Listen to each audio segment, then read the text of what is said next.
Hello, welcome to Medify pulse. आज हम पढ़ेंगे केमिस्ट्री की एक ट्रिक्स बॉन्ड ऑर्डर के बारे में।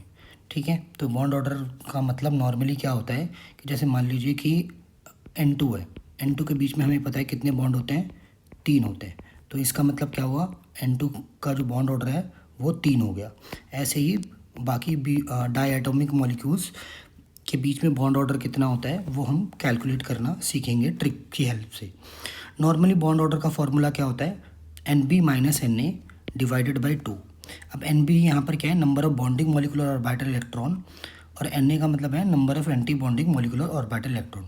अगर हम इससे करेंगे तो 11th वाले बच्चों को तो इसी से करना होता है, पूरा कैलकुलेट करके पूरा वो जो भी है नंबर ऑफ बॉन्डिंग इलेक्ट्रॉन निकालेंगे, एंटी बॉन्डिंग निकालेंगे, फिर कैलकुलेट करेंगे।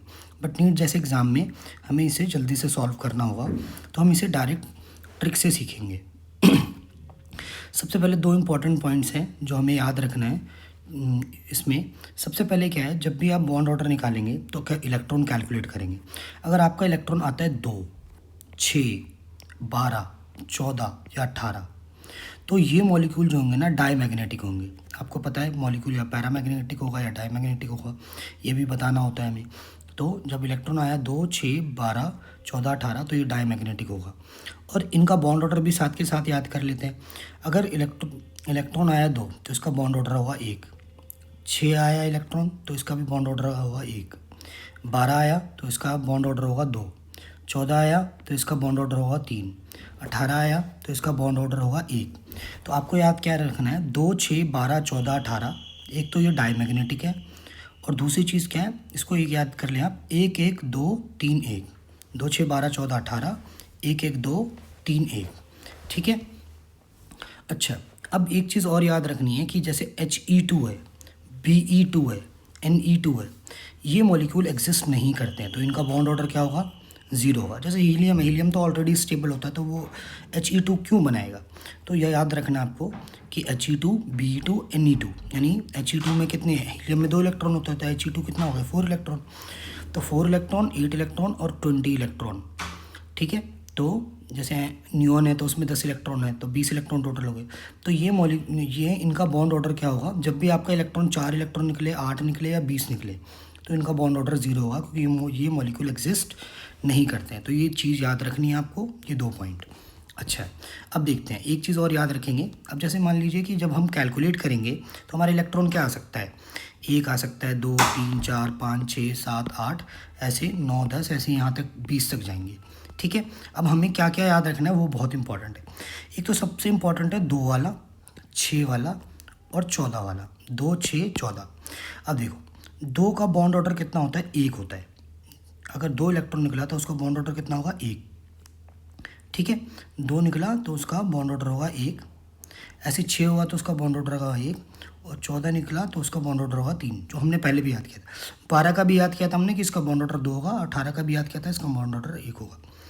2, 6, 12, 14, 18, ये पांचों जो हैं ये डाईमैग्नेटिक है। इसके अलावा जो भी होंगे ना वो पैरामैग्नेटिक होंगे।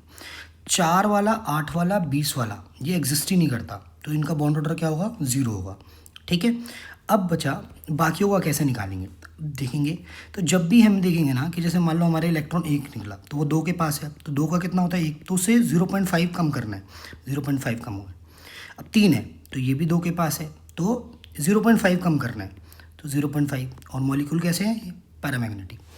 अब 4 तो एग्जिस्ट करता नहीं है। अब 6 पे आते हैं, 6 का बॉन्ड ऑर्डर कितना था, 1। अगर 5 का पूछे तो आप 0.5 कम कर देंगे, तो कितना हो जाएगा, 0.5। ऐसे ये 7, तो इससे कम कर देंगे, 0.5 कम करेंगे तो कितना आएगा, 0.5। ठीक है। ठीक है, तो 8 वाला तो एग्जिस्ट नहीं करता, तो याद रखना। बस आपको क्या करना है कि 2 का याद कर लिया आपने, और इसके अगल बगल में 0.5 से माइनस करते हुए चलेंगे। ऐसे ही इसका 6 का याद कर लिया आपने, 1 है तो इसके अगल बगल में 0.5 से कम करते चलेंगे। अब यहाँ वाले में ना आपको सिर्फ 14 का याद रखना है। 14 का बॉन्ड ऑर्डर होता है 3। अब इसके इधर जाएंगे तो 0.3 याद कर लिया आपने, ये 1 सेकेंड, 3 याद कर लिया आपने, तो इसके इधर जाएंगे तो 0.5 माइनस करते हुए चलेंगे, इधर से आएंगे इधर भी 0.5 माइनस करते हुए चलेंगे। तो जैसे ये है 13 है तो 2.5, 12 है तो 2, फिर 1.5, फिर 1, फिर 0.5, ऐसे 2.5, 2, 1.5, 1, 0.5, ये ऐसे याद करते हुए चलेंगे। तो आपको क्या याद रखना है, 2, 6, 14 का याद रखना है। नीचे वालों में तो 14 के हिसाब से आप इधर दोनों तरफ 0.5 से माइनस करते हुए चलेंगे, और इसमें 2 वाले में और 6 वाले में इसमें क्या करना है कि सिर्फ इसके आसपास 0.5, ये 0.5, इधर 0.5, इधर 0.5, इधर तो 14 के हिसाब से आप कर लेंगे, ठीक है। और मैंने ये बताया था शुरू में, जो बताया था कि 2, 6, 12, 14, 18 ये डायमैग्नेटिक होते हैं। इनका बॉन्ड ऑर्डर क्या बोला था, 1, 1, 2, 3, 1, ठीक है। अब कैलकुलेट करते हैं, अब इसे क्वेश्चन में देखते हैं कि कैसे कैलकुलेट होता है, ठीक है। अब देखो, जैसे H2 है, H2 में कितने इलेक्ट्रॉन है, जाहिर सी बात है हाइड्रोजन में 1 इलेक्ट्रॉन होता है, तो H2 हो गया 2 इलेक्ट्रॉन। 2 इलेक्ट्रॉन का बॉन्ड ऑर्डर कितना होता है, 1, ठीक है। मॉलिक्यूल कैसा होगा, हमें पता है कि ये डायमैग्नेटिक होगा, ठीक है। तो ये डायमैग्नेटिक होगा, ठीक है, डी लिख दिया मैंने। अब H2 है, तो H2 में 2 इलेक्ट्रॉन बट प्लस लगा हुआ है, तो 1 ही इलेक्ट्रॉन बचा, तो 1 बचा। अब 1 बचा तो 1 इलेक्ट्रॉन में कितना बॉन्ड ऑर्डर होगा, 0.5 होगा, ठीक है। और मॉलिक्यूल कैसा होगा, पैरामैग्नेटिक। ऐसे He2 है तो 4 इलेक्ट्रॉन हो जाएगा। 4 इलेक्ट्रॉन में पता है कि इसमें ये एग्जिस्ट नहीं करता He2, तो ये कितना हो जाएगा, बॉन्ड ऑर्डर 0। बॉन्ड ऑर्डर 0 तो इसमें हम पैरा और डायमैग्नेटिक तो बोलेंगे नहीं। इसके बाद अगर देखें Li2 में अगर देखें लिथियम में कितने इलेक्ट्रॉन होते हैं, 3, 3 दूनी 6 इलेक्ट्रॉन हो गए। यहाँ पे 6 इलेक्ट्रॉन निकाल दिया है। 6 का कितना होगा, देखो यहाँ पे दिखा रखा है 1, ठीक है। और मॉलिक्यूल कैसा होगा, डायमैग्नेटिक। ऐसे Li2 पॉजिटिव, तो यानी 5 इलेक्ट्रॉन हो जाएंगे, कैलकुलेट कर लेंगे हम। तो 5 में क्या होगा, 6 के पास है तो 0.5, मॉलिक्यूल क्या होगा, पैरामैग्नेटिक। B2 है तो 10 इलेक्ट्रॉन है, तो 10। अब 10 इलेक्ट्रॉन इधर देखना है ध्यान से आपको, 10 इलेक्ट्रॉन है ये रहा। तो ये देखो यहाँ से 2.5, 2, 1.5, 1, तो कितना हो गया बॉन्ड ऑर्डर, 1। मॉलिक्यूल कैसा होगा, तो देखो इसमें तो नहीं आ रहा ना, तो इसका मतलब ये पैरामैग्नेटिक होगा।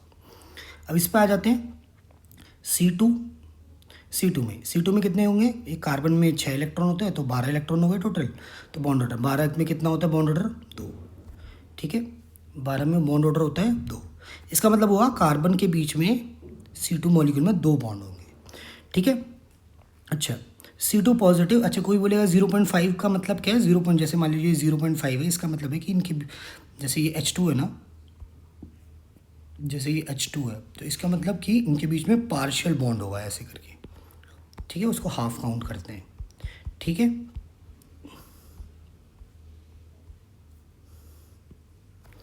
फिर अब ये देखेंगे इसमें कितने, 13 इलेक्ट्रॉन है, 13 इलेक्ट्रॉन है, ठीक है। एक सेकेंड, 13 नहीं होगा, C2 है ना, ये C2 में 12 और 1 प्लस है, तो यानी कि इसमें से 1 कम हो गया, तो यानी ये 11 इलेक्ट्रॉन होगा। तो 11 कितना होगा, अब देखेंगे कि 11 में कितना है, 1.5, तो ये 1.5 है, ठीक है। अच्छा, ये 12 इलेक्ट्रॉन वाले थे, 12 इलेक्ट्रॉन वाले क्या होते हैं, डायमैग्नेटिक। ये क्या हो जाएगा, पैरामैग्नेटिक। फिर ये 14 इलेक्ट्रॉन, तो 14 इलेक्ट्रॉन तो पता ही है कितने हैं, 14 में 3 बॉन्ड होते हैं, ठीक है, और डायमैग्नेटिक होगा। अब ये N2 पॉजिटिव, तो टोटल कितने हो गए, 13 electron. N2 positive 13 electron, 13 electron मतलब 2.5, ठीक है भाई। तो 2.5 है, तो ये क्या हो जाएगा आपका, पैरामैग्नेटिक। इसके बाद N2 माइनस, तो 14 और 1 15, तो ये भी 2.5 होगा, क्योंकि 14 के जस्ट बाद आएगा 2.5, तो 0.5 से माइनस कर देंगे, ठीक है। तो कितना हो जाएगा, 2.5 हो जाएगा। तो ये भी क्या है, पैरामैग्नेटिक। O2, O2 होता है 16 और 1 17 हो गए टोटल। तो O2 पे जाएंगे और 17 पे देखेंगे तो 1.5 आ रहा है, तो 1.5 आ रहा है, 1.5 आएगा तो क्या होगा, आपका पैरामैग्नेटिक। अब इधर देखेंगे ये कितना हो जाएगा, 15, ठीक है।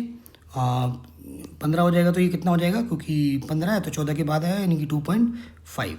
मॉलिक्यूल क्या हो जाएगा, पैरामैग्नेटिक। O2 - 2, तो इसमें क्या हो जाएगा, 16 और 2 18। अब 18 में है तो देखना 2, वैसे हमने 18 का याद भी किया था, 2 6 12 14 18। 18 का बॉन्ड ऑर्डर कितना होता है, 1 होता है, याद किया था ना, 1 1 2 3 1। यहाँ भी देख सकते हैं 1, और डायमैग्नेटिक है, तो यहाँ पर ये 1 हो गया और ये डायमैग्नेटिक हो गया। CN में क्या होगा, देखो 6 और 7 13, 13 में देखेंगे तो 14 से जस्ट पहले आएगा, तो 2.5 आ जाएगा, ठीक है, 2.5 आएगा। और ये क्या आएगा, पैरामैग्नेटिक होगा।